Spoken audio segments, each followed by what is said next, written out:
So today we're doing pot roast in a crock pot, but mine's a little bit different. So what we're gonna do is prep these veggies, and you wanna watch this to the end because you're gonna see why mine's different. So with the veggies, right, I'm doing a marrow pot, onion, carrots, and celery. The whole idea of this is to bring the flavor to that beef, okay? This isn't about the veggies that you're gonna eat. That's why I'm chopping them really small. So go ahead and cut up your veggies. All right, I got 3 or 4 cloves of garlic here, but what you want to do is just smush that garlic. You don't want to chop it up because all the little pieces might burn when we're browning the rest of the vegetables. So just give them a good smush, and that's all you need for that. Yeah, I'm using 1 small onion. If you don't like so much onion flavor, you can eliminate this amount of onion. But 1 small one's going to bring an incredible amount of flavor to that beef. All right, now the veggies are done. Let's go check out the chuck roast.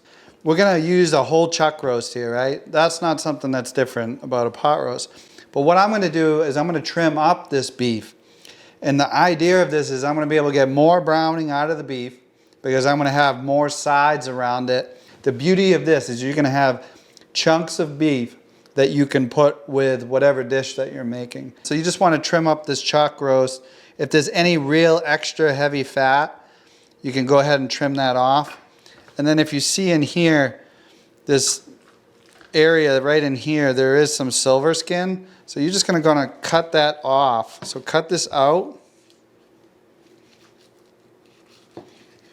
to where you can get to that silver skin. And the beauty of doing it this way is you won't get this in your final dish. This silver skin here, you can't really even chew through it at all. So to get it off now will be a game changer with your finished pot roast.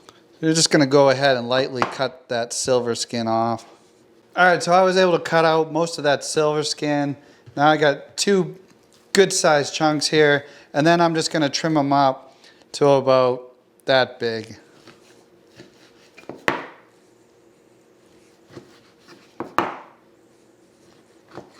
So fat is flavor with this, but if you can see this piece, that fat is just a little bit too much. So you can go ahead and cut it so you have a little bit on each piece like that, and then cut some of this out. Because that isn't gonna be too edible. But you have enough fat for the pot roast. Because this beef is so big, I'm gonna salt it very liberally right now. So I use a kosher salt, coarse. It's really good size, and you want to go ahead and cover all the sides that you can with this beef. Now guys, don't put pepper on this right now because we're going to brown this beef, and you don't want to try to brown that beef with a bunch of pepper on it because that pepper is just going to burn. All right, so we got a pan on medium-high heat, right? I get that pan hot before I add the oil, and you're going to add a generous amount of oil here. So wait for that oil to start to shimmer. You can kind of see it beading there. Pretty close. You don't want to put your beef in a cold pan. So important. Hot pan, oil is heated really well. All right, oil's ready in that pan.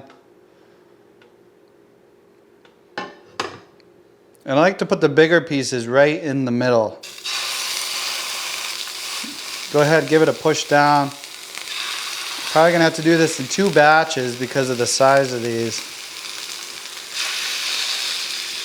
Make sure they're flat, guys. Get them down there flat. Use a spatula if you have to. And then you let them sit. Do not move these. We're also not looking to cook it, right? So we want high heat. We want to brown them, not smoke the oil, but be able to brown the beef. All right, so how do you know when to flip? Is the beef will tell you. If it'll come off, then it's ready. If it won't come off, you can't, it's not time to flip it. The beef will release when it's browned enough. You see that brown there? That's what we're looking for. That was ready to release. And then you're just gonna go try to brown these up on all the sides. It's nice to put that fat side down too, because that's just gonna render in the pan.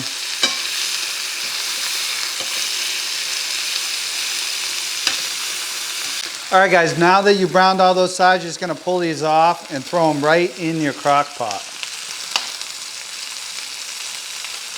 and then finish off the rest of the beef. Hey guys, I wanted to share with you real quick, I have a cooking basics course.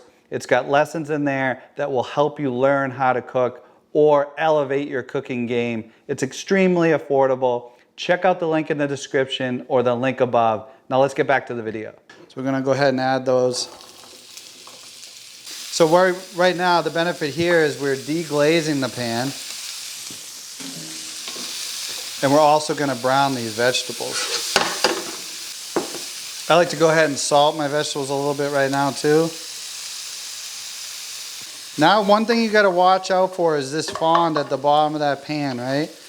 You gotta be very careful that you do not burn it. So we're trying to brown these vegetables a little bit, but now I'm gonna actually take advantage of that hot pan. So I need some tomato paste in here, right? And what I'm gonna do is add it in there. You know, we're talking like maybe 2 tablespoons there.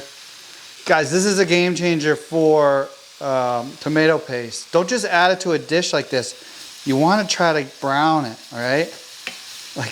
Like I say with everything. So what we're trying to do is smush a little bit on the bottom, but you have to be very careful. If you can see here, man, if you could smell this, you would smell the difference that tomato paste is changing as it's on here. All right, let's get it on some of the bottom of that pan. So we got a little bit of browning on the vegetables. Now I'm just going to incorporate it all into everything here. You can see now it's actually deglazing the bottom of that pan. But you can see I'm starting to get some browning there, right? That's going to get too dark. So what you want to do is get that chicken stock on there before it goes too far. And that's just going to boil up, and then this is just going to come right off the bottom of that pan, and that's going to add, we're going to dump all of this right into that crock pot. It's just going to add a ton of flavor. All right, it's like almost to a boil now, and I'm going to add my pepper. All right, now we just add it right to that crock pot.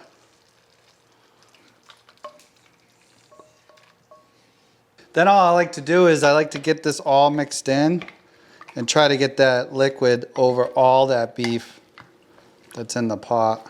So that's it, guys. So now this goes low and slow. If it's on low, it's gonna be like 10 to 12 hours. If you're out of time, like for me, and you need this for dinner, it's gonna take about 6 hours. You might sacrifice a little bit of tenderness doing the high version rather than the low version, but you'll be the judge of that.